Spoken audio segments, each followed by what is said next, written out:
우리 비전공동체가 어제와 그저께 수련회를 진행했는데 여러분 너무 수고 많았습니다. 물론 참여 못하신 우리 지체들도 있지만 우리 한번 서로 한번 그렇게 고백하겠습니다. 수고 많으셨습니다. 또 축복합니다. 한번 인사하겠습니다. 네, 하나님의 은혜가 너무나 감사합니다.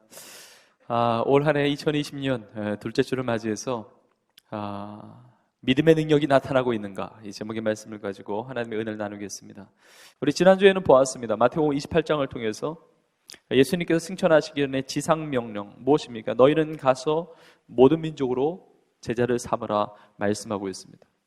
그런데 우리가 읽은 이 마가복음 마지막 장 16장에 보면 이렇게 표현되어 있습니다. 15절에 보면 너희는 온 천하에 다니며 만민에게 복음을 전파하라. 여러분, 이것이 같은 이야기입니다. 너희는 가서 모든 민족으로 제자를 삼으라, 이 메시지와 너희는 온 천하에 다니며 만민에게 복음을 전파하라, 이것이 같은 내용입니다. 이것도 지상명령이죠. 위대한 명령입니다.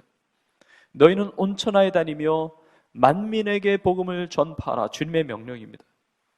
온 천하에 복음을 전하라고 말씀하고 있습니다. 근데 마태복음과 이 마가복음이 조금 다른 것은, 각도가 다른 것은, 이 마가를 통해서 하나님께서 우리 가운데 주시는 이 메시지 속에는, 이 지상명령 속에 어떤 중요한 강조점이 있습니다. 그 강조점이 무엇이냐면 바로 믿음에 대한 겁니다. 믿음. 그래서 오늘 본문에 보면 믿음이 강조되어 나오는데, 그러니까 복음을 전할 때, 세상에 나가서 온 천하에 복음을 전하는, 이 가서 제자 삼는 이 지상명령을 순종할 때 이 믿음이 굉장히 중요하다고 말씀하고 있습니다. 그래서 17절 이하에 보면 이렇게 나와 있죠. 믿는 자들에게는 이런 표적들이 따른다 이야기하고 있습니다. 믿는 자들에게는 이런 표적들이 따른다. 다른 말로 한다면 믿음 가운데는 어떤 역사가 나타난다는 겁니다. 믿음 가운데는 어떤 능력이 나타나게 된다는 것이죠. 좀 쉬운 말로 표현한다면 믿음 생활할 때 간증이 나타난다는 겁니다. 간증. 어떤 일들이 나타난다는 것이죠. 여러분, 나는 신앙생활하면서, 나는 믿음 생활하면서 어떤 일들이 나타나고 있습니까? 어떤 역사들, 어떤 표적들, 어떤 간증들이 내 삶 가운데 이루어지고 있습니까? 예수님께서 대표적으로 4가지로 이렇게 설명하고 계시는데, 믿는 자들에게는 이런 표적이 따르리니, 첫 번째는 내 이름으로 귀신을 내어 쫓을 것이고, 내 이름으로 귀신을 쫓는다는 것이요. 두 번째는 새 방언을 말하고, 또 세 번째는 뱀을 집어 올리며 무슨 독을 마실지라도 해를 받지 않는 그런 표적이 따르고, 마지막 4번째는 병든 자에게 손을 얹은 즉 나으리라 말씀하고 있습니다. 그러니까 믿음은 살아있기 때문에, 믿음은 그냥 멈춰있는 것이 아니고 믿음의 어떤 역사들, 그런 어떤 능력들이 나타난다는 것입니다. 첫 번째, 내 이름으로 귀신을 쫓아내며. 여러분, 귀신의 역사들이 있죠. 이 영적인 세계가 있습니다. 여러분, 귀신의 우두머리가 누구입니까? 사단 마귀입니다. 사단 마귀. 성경에 보면 사단 마귀, 그 헬라어 원어가 디아블로스라는 단어인데, 디아블로스, 이것은 분리하다라는 의미가 있어요. 분리하다. 그러니까 사단이 하는 일, 귀신들이 하는 일은 뭐냐면 분리해요. 이간질시켜요. 떨어뜨려요. 누구와? 하나님과 또 우리 사이를. 그러니까 믿음에서 떠나게 만들고 하나님으로부터 멀어지게 만들어요. 그러니까 귀신이 역사하는 것에 하나님에 대한 어떤 믿음이 자랄 수가 없습니다. 그리고 성도 안에서 자꾸 이간질시키고 나눠지게 만들고 갈등하게 만들고 마음을 나눠버려요. 그러니까 마음을 쪼개요. 그리고 떠나게 만들어요. 자꾸 거리감을 두게 만들어요. 예배에서 떠나게 만들고, 하나님의 복음의 사명을 감당하는 자리에서 자꾸 떠나게 만들고, 마음을 나누기 때문에 내가 하나님을 섬길까? 세상도 같이 섬길까? 갈등하게 만들어요. 예배 드릴까 말까? 봉사할까 말까? 기도할까 말까? 헌신할까 말까? 자꾸 이 마음을 흩어버리니까 믿음이 자랄 수가 없어요. 여러분, 사단 마귀의 귀신의 역사인데, 내 이름으로, 예수의 이름으로 내쫓으라고 말씀하고 있습니다. 예수 이름의 능력이 나타나는 것은 하나됨이 있습니다. 사랑이 있습니다. 주님과 동행하게 되는 것이죠. 믿음이 자라게 되는 것입니다. 여러분에게 예수 이름의 능력으로 말미암아 이 귀신들이 떠나가는 은혜가 있기를 주님의 이름으로 축복합니다. 여러분, 사단 마귀는 성경에 보면 거짓의 아비라고 나와 있어요. 거짓의 아비. 그러니까 귀신이 역사하는 것에 거짓말이 무성이에요. 거짓이 무성이에요.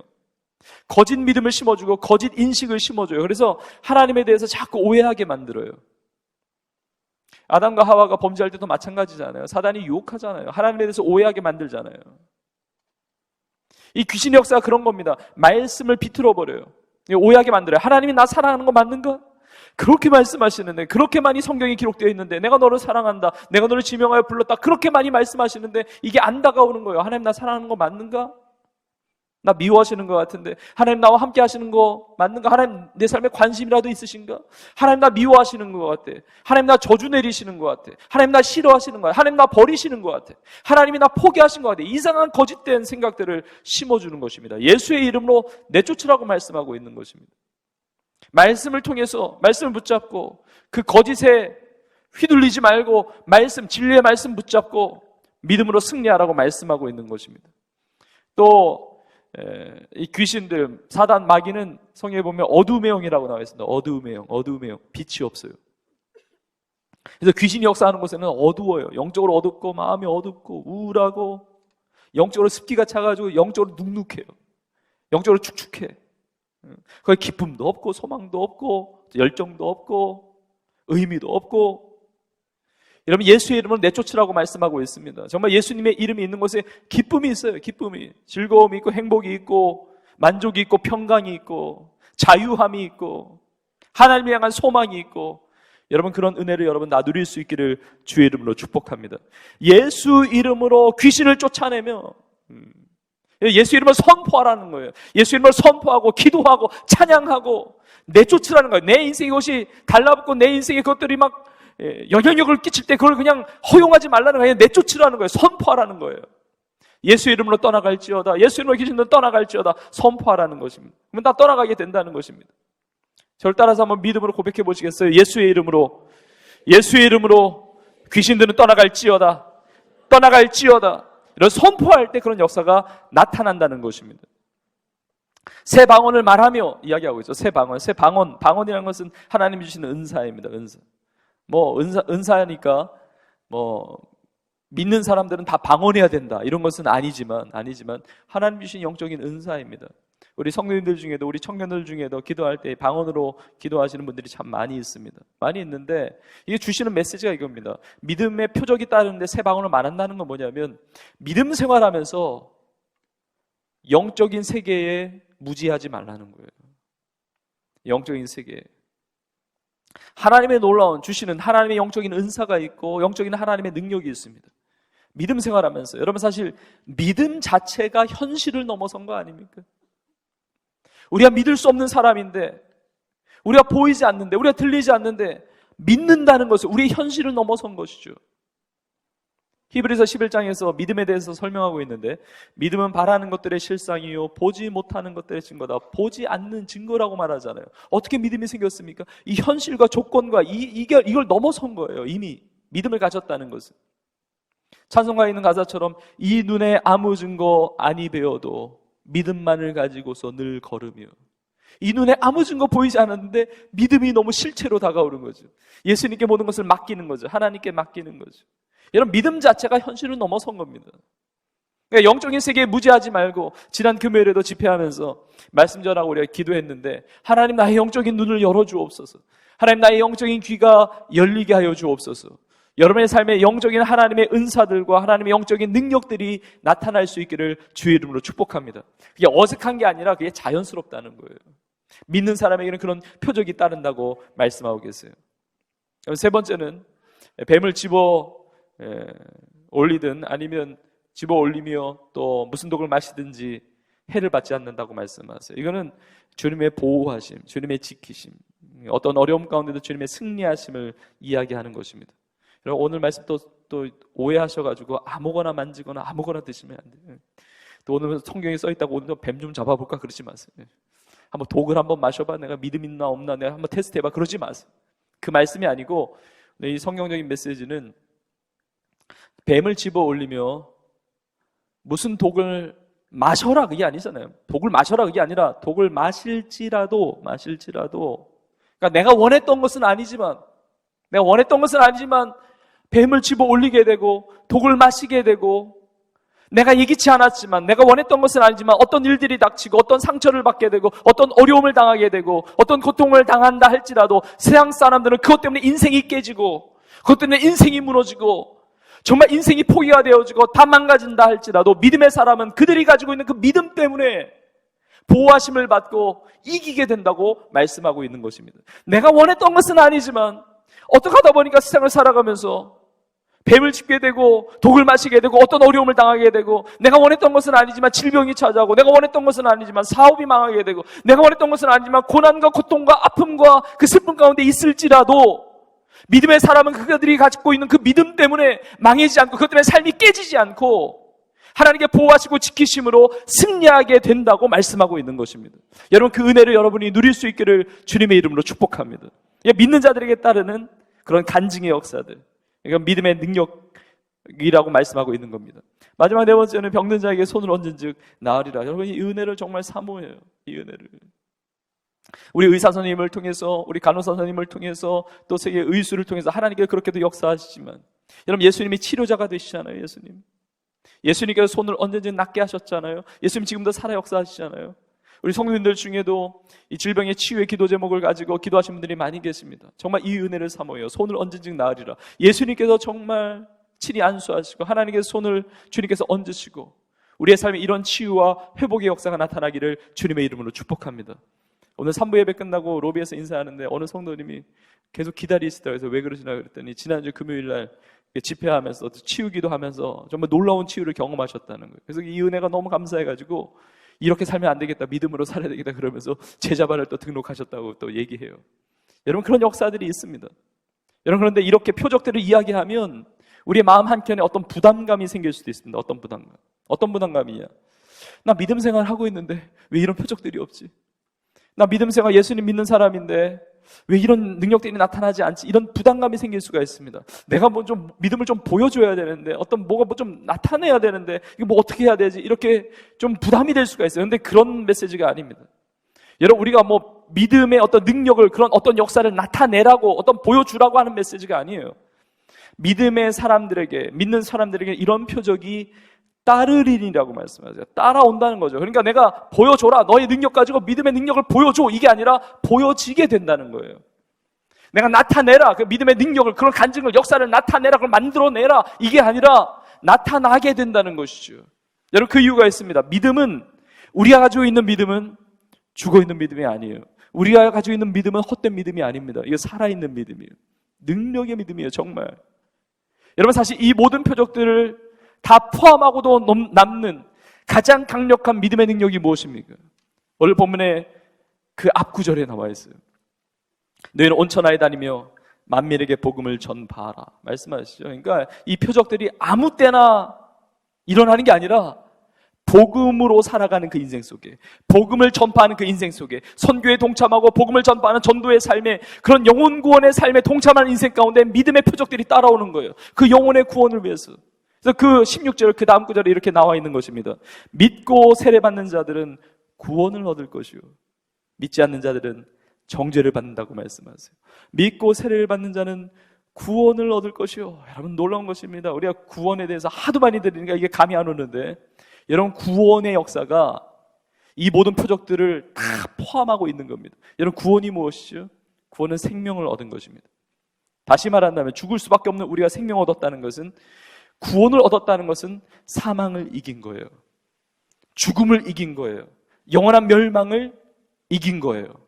여러분 사망을 이미 우리가 이겼기 때문에, 예수 그리스도를 믿는 믿음 가운데 우리가 죽음을 이겼고 우리가 영원한 생명을 가졌기 때문에 여러분 질병은 죽음보다 한참 미치예요. 사망보다 강하지 않습니다. 질병이 귀신 들렸다 사망과 죽음보다 미치예요. 그러니까 우리가 이미 사망을 이겼기 때문에 그 모든 표적들이 따를 수가 있는 것이죠. 그러니까 예수님께서 제 아들에게 오늘 본문 첫 본문 14절에 제 아들을 책망하십니다. 여러분 예수님이 꾸짖으실 때가 있어요. 무엇에 대해서 꾸짖으시느냐? 제 아들이 믿음이 없었기 때문에, 제 아들이 믿음이 없음과 마음의 완악함 때문에. 여러분 마음이 완악해지면 믿음이 있을 자리가 없습니다. 마음이 이렇게 딱딱해지니까 하나님의 말씀을 내 뜻에 판단해서 받을 건 받고 내가 싫어하는 건 거부하고 내가 이해가 안 되는 것은 내가 받아들이지 않고 믿지 않고, 그러니까 이 완악한 마음에 대해서 책망하세요. 그런데 예수님께서 제자들의 믿음 없음을 책망하시는데 제자들에게 어떤 믿음이 없었습니까? 오늘 말씀해 보면 예수님께서 살아나셨다는 말을 듣고도 믿지 않았다고 그래요. 그러니까 예수님의 부활에 대한 믿음이 없었다는 겁니다. 여러분 우리는 책망받지 말아야 됩니다. 우리는 주님의 꾸지람을 듣지 말아야 되는데 예수님이 다시 사셨다, 예수님께서 죽음을 이기셨다는 이 사실을 우리가 믿어야 돼요. 근데 놀라운 사실, 이건 놀라운 기적입니다. 예수님이 죽으셨는데 예수님께서 장사 지낸 바 되셨는데 우리 죄를 대신하여 화목제물로 하나님의 어린 양 대신 예수님께서 피 흘려 죽으셔서 우리의 모든 죄를 담당하시고 그렇게 희생하시고 3일 만에 부활하셨다는 거, 이걸 믿지 못했다는 거예요. 여러분, 예수님이 죽으셨다가 장사 지낸 바 되셨다가 다시 살아났다는 거예요. 여러분, 놀라운 역사 아닙니까? 근데 그것보다 더 놀라운 역사가 있습니다. 여러분, 예수님께서 부활하셨다는 건 너무나 놀라운 기적적인 역사이지만 그것보다 더 중요한 사실이 있습니다. 무엇이냐? 예수님이 부활하셨다는 것과 함께 예수님이 부활의 첫 열매가 되셨다는 거예요. 여러분, 첫 열매가 되셨다는 것은 둘째 열매, 셋째 열매, 계속 열매들이 있다는 것이죠. 무슨 말입니까? 예수님만 부활하신 게 아니라는 거죠. 그럼 누가 또 부활합니까? 예수님을 믿는 우리가 부활한다는 거예요. 여러분, 너무너무 놀라운 메시지입니다. 여러분, 우리에게 이 부활의 역사가 있어요. 예수님을 믿는 믿음 가운데 우리가 사망을 이미 이긴 거예요. 사망에 쏘는 것이 우리를 어떻게 할 수가 없어요. 그래서 예수님께서 요한복음 11장에서 말씀하시죠. 나는 부활이요 생명이니 나를 믿는 자는 죽어도 살겠고 살아서 나를 믿는 자는 영원히 죽지 아니하리니 이것을 내가 믿느냐? 우리에게 질문하고 계세요. 내가 이것을 믿느냐? 나는 부활이요 생명이니 나를 믿는 자는 죽어도 산다 말씀하세요. 죽어도 산다. 그러니까 우리 인생의 절망이 끝이 아닙니다. 우리 인생의 질병이 우리 인생의 결론이 아니에요. 우리 인생에 다가오는 아픔과 두려움과 염려와 어떤 문제들과 그런 고통들이 우리 인생의 끝이 아닙니다. 그걸 이기는 주님의 믿음의 그 생명의 능력, 다시 사는 능력이 있다고 말씀하시는 거예요. 복음을 전하는 그 현장 속에 이 구원의 은혜를 주신 하나님께서 이 믿음의 표적들, 이 믿음의 역사들이 따라온다고 말씀하시는 것입니다. 여러분을 축복하기를 원합니다. 여러분의 삶에 이 믿음의 간증들, 믿음의 능력들이 많이 나타날 수 있기를 주의 이름으로 축복합니다. 근데 오늘 말씀을 준비하면서 참 궁금해졌습니다. 뭐가 궁금하냐면 이 말씀을 기록하고 있는 마가는 정말 그런 삶을 살았을까? 너희는 온천하에 다니며 만민에게 복음을 전파하라고 주님께서 말씀하셨고 그 말씀을 마가가 기록하고 있는데 마가는 정말 온천하에 복음을 전하는 그런 삶을 살았을까? 믿는 자들에게는 표적이 따른다고 했는데 정말 마가의 인생에는 그런 표적들을 경험하면서 살았을까? 믿음의 능력, 어떤 믿음의 간증들을 경험하면서 마가가 살았을까? 궁금해지더라고요. 근데 마가가 그렇게 살았습니다. 마가도 우리와 똑같은 연약한 인간인데 그런 은혜를 누렸어요. 여러분, 마가에 대해서 아시나요? 마가? 네, 마가보다 더 유명한 것이 마가의 다락방이 유명한 것 같아요. 마가의 다락방. 여러분, 마가의 다락방을 아시나요? 사도행전에서 오순절날 성령이 강림합니다. 120명의 제자들이 간절하게 기도할 때 성령이 임하는데 어디에 임했습니까? 마가의 다락방이라고 우리가 알고 있죠. 마가의 다락방.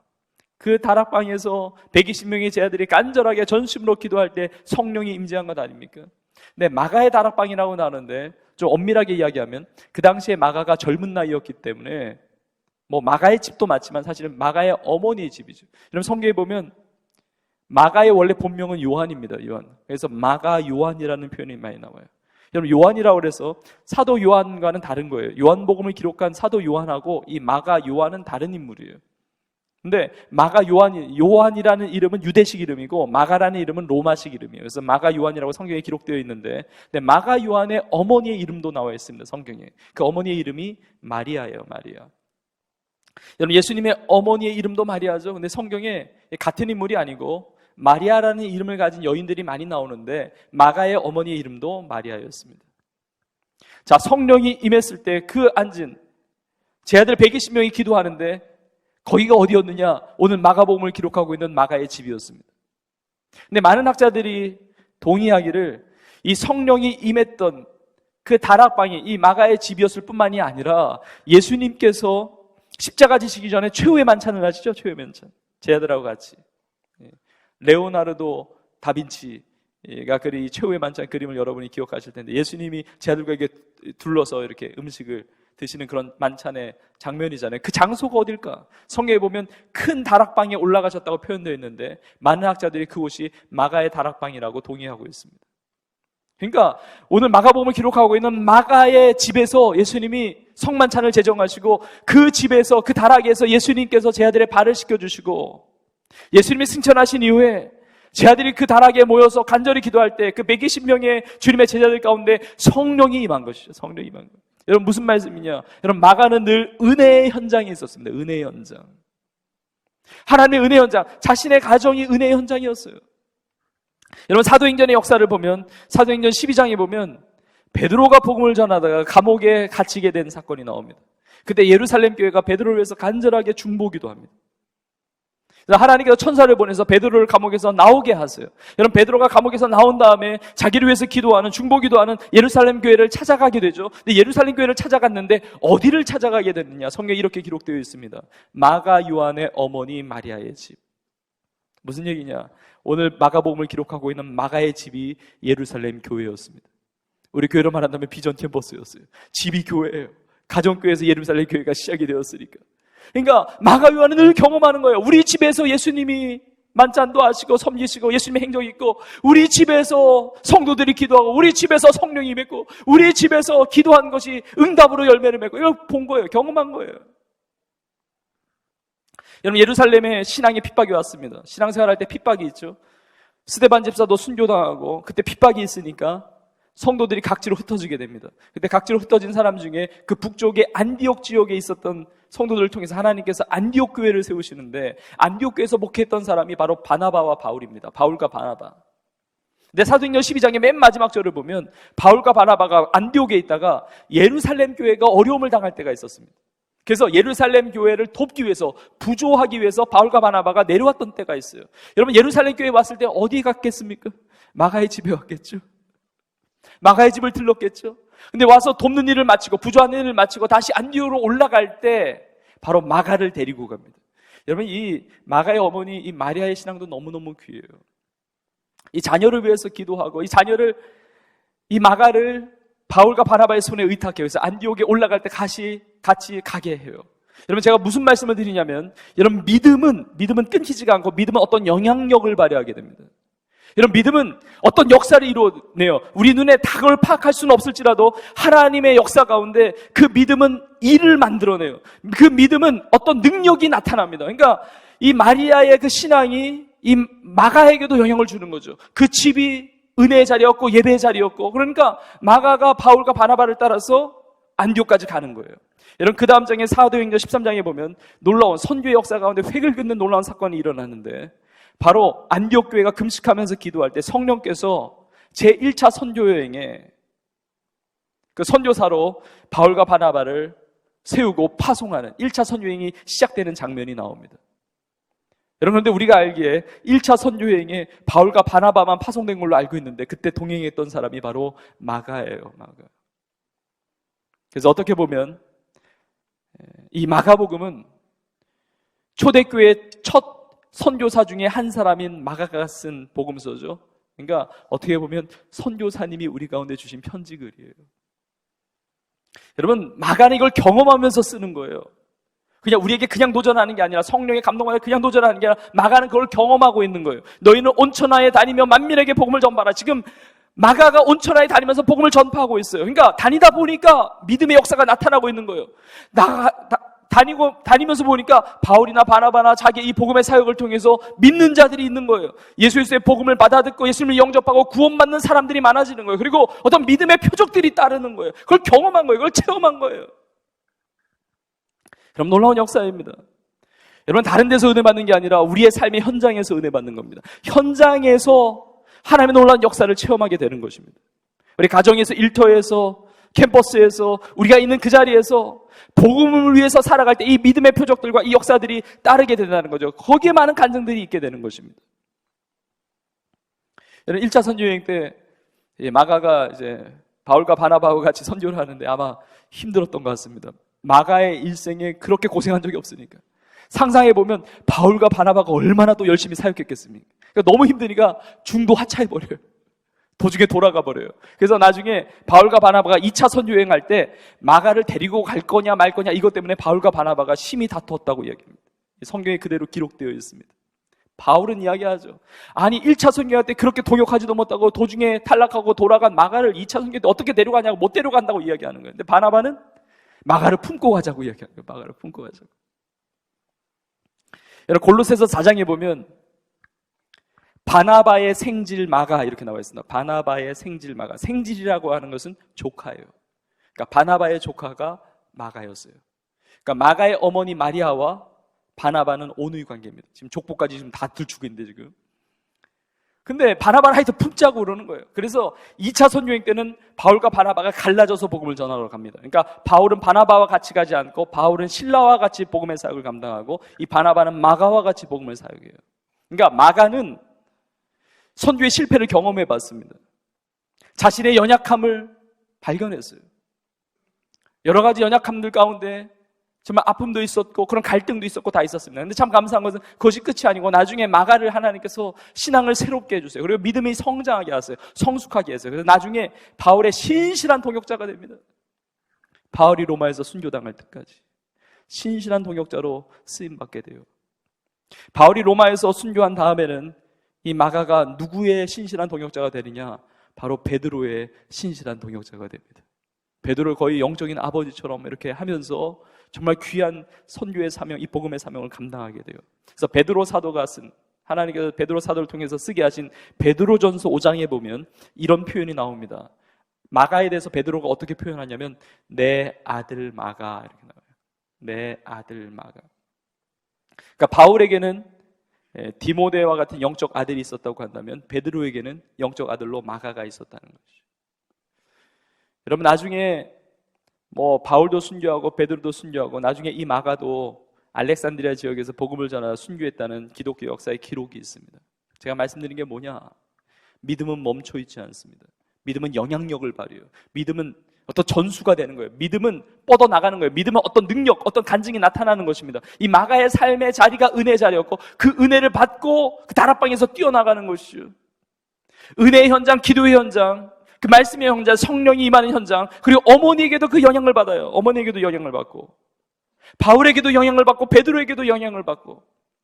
그럼 나의 자그마한 헌신이, 나의 자그마한 기도가 별것 아닌 것 같아도 그 믿음이 겨자씨만한 믿음이라 할지라도 생명력이 있기 때문에 그것이 살아있기 때문에 나타난다는 거예요. 나타난다는 거예요. 여러분 나의 믿음은 능력으로 어떻게 나타나고 있습니까? 나의 자녀에게, 나의 가족들에게, 나의 친구에게, 나의 이웃에게, 성도들에게 이 세상 가운데 어떤 능력으로 나타나고 있습니까? 오늘 말씀을 준비하면서 우리나라에 오셔서 처음 오셔서 선교하셨던 이 선교사님들의 그런 행적들이 이렇게 생각이 떠오르게 되었습니다. 여러분 우리나라에 와서 복음을 전하다가 첫 순교자라고 일컬어진 사람이 보통 이제 로버트 토마스 선교사님을 이야기합니다. 1866년도에 우리나라에 복음 전하러 복음 전하려고 왔다가 대동강에서 순교당하게 됩니다. 여러분 토마스 선교사님은 1840년생입니다. 1840년생인데 66년에 순교당했으니까 만 26살에 순교당했죠. 그 젊은 날에, 그 청년의 때에 우리나라에 와서 복음을 전하기 위해서 왔다가 순교를 당한 겁니다. 이 토마스 선교사님은 영국 런던 선교에서 이 하노이 교회라는 데에서 또 그 런던 선교에서 파송을 받았습니다. 그래서 먼저 중국에서 사역을 했습니다. 중국에서 무슨 일을 했냐면 통역 일을 했습니다. 통역 일. 자기의 전문성이 통역이었고 그래서 세관에서 일했습니다. 그러니까 자기의 전문성을 가지고 이 믿음으로 간 거예요. 믿음으로 선교지로 간 거예요. 주님의 부르심을 받고 가가지고 통역 일을 하면서 복음을 전하는 거죠. 근데 세관에서 일하다 보니까 조선에 올 수 있는 기회가 열렸습니다. 근데 그 당시에 우리나라가 쇄국 정책을 펴고 있었는데 그때 제너럴 셔먼호를 타고 왔는데 이게 적대적이니까 제너럴 셔먼호 그 배가 불타게 됩니다. 그때 토마스 선교사님이 이게 불에 타 죽을 수는 없으니까 그 가슴에 성경, 그 당시에는 한자 성경이죠. 성경 몇 권을 가슴에 품고 바다에 뛰어내립니다. 그리고 무태에 올라왔을 때, 대동강에 올라왔을 때 칼에 의해서 순교당하게 됩니다. 여러분 어떻게 보면 굉장히 허망한 죽음 아닙니까? 여러분 믿음으로 선교했고 믿음으로 우리나라까지 와가지고 복음 전하려고 왔는데 올라오자마자 칼에 의해서 순교당했습니다. 여러분 토마스 선교사님이 남긴 게 뭐가 있습니까? 교회를 개척했습니까? 아니면 복음 전해가지고 누구를 세례를 줬습니까? 아니면 집회라도 한번 열어봤습니까? 그런 거 하나도 없어요. 근데 놀라운 사실은 여러분 믿음은 역사한다는 거예요. 믿음은. 히브리서 11장에 보면 4절에 이런 내용이 나옵니다. 아벨이 믿음으로 제사를 드리는데 그 뒷부분에 맨 마지막에 이렇게 표현되어 있어요. 아벨은 죽었지만 그 믿음이 지금도, 그 믿음으로써 지금도 말하느니라 이렇게 나와 있어요. 놀라운 사실이에요. 믿음이 얼마나 강력한지 죽었는데 믿음이 지금도 말하고 있는 거예요. 죽음을 이기고 믿음이 역사하고 있다는 것입니다. 이런 토마스 선교사님이 거기서 순교당했지만 그 몇 권의 성경을 전달해주고 끝나요. 인생이. 야, 정말 그럴 수가 있을까? 너무 기구한 인생 아닙니까? 그 젊은 날에, 그 청년의 때에, 그 먼 곳까지 와서 우리나라에 와가지고 성경 몇 권 전달했는데 그 당시에 12살이었던 최치량이라는 아이가 이 성경책을 받습니다. 아이가 받아요. 또 그것도 오늘날로 말하면 초등학교 5학년쯤 되는 거죠. 12살의 아이, 최치량이었던 아이가 그 성경책을 봤는데 그 당시에 성경이 금서였기 때문에 읽으면 안 되기 때문에 그 당시에 평양에서 이걸 수거 책임을 맡았던 박영식이라는 사람에게 전해줍니다. 박영식이라는 사람. 근데 박영식이라는 사람이 나중에 이제 집을 얻어서 이제 그 집을 이제 만들고 그 안에 방에 이게 도배를 해야 되는데 종이가 없어가지고 성경책을 찢어가지고 도배를 해요. 어떻게 이런 일이 있을 수가 있을까요? 성경책이 뭐 믿음도 없는데 하여튼 성경책 그 종이지를 가지고 자기 집을 도배해버린 거예요. 근데 나중에 이 최치량이나 아이가 커서 성인이 된 다음에 이 박영식의 집을 사버립니다. 박영식의 집을 사서 거기를 여관으로 운영해요. 여관으로 운영해요. 토마스 선교사님이 순교당한 지 20여 년이 지난 다음에 이제 그 사이에 많은 선교사님들이 우리나라에 오게 됩니다. 근데 그 선교사님들 중에 마펫 선교사님 그 일행이 그 최치량이 운영하는 그 여관에 들르게 되고 그 방 안에 들어가서 도배되어 있는 성경책 도배되는 방을 보고 깜짝 놀라요. 어떻게 이런 일이 있을 수가 있을까? 최치량하고 이야기를 하면서 그때 최치량에게 복음을 전하고 이 최치량이 예수님을 믿게 돼요. 여러분 놀라운 역사입니다. 근데 더 놀라운 사실은 최치량이라는 그 사람이 그 여관 그 방을 예배의 처소로 헌신하게 됩니다. 우리 교회로 말하면 비전 캠퍼스가 된 거예요. 일터가, 여관이 교회가 된 거예요. 여러분 그 예배 처소가 평양의 최초의 교회인 널다리골 교회예요. 우리나라의 평양의 최초의 교회인 널다리골 교회, 그 여관의 그 방이 교회 예배 처소가 되고 그 널다리골 교회가 나중에 장대제 교회가 되고 그 장대제 교회가 장대현 교회가 되는 것입니다. 여러분 장대현 교회 많이 들어보셨죠? 장대현 교회는 1907년도에 그 유명한 평양 대부흥의 역사가 일어났던 교회예요.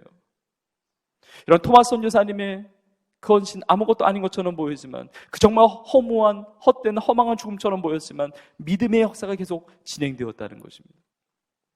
오늘 말씀의 제목처럼 믿음의 능력이 나타나고 있는가? 여러분 나의 삶에 그 믿음이 살아 역사하고 있습니까? 나의 가정에, 나의 이웃에, 나의 친구에, 성도들에게 나의 삶을 통해서 어떤 믿음의 역사들이 나타나고 있습니까?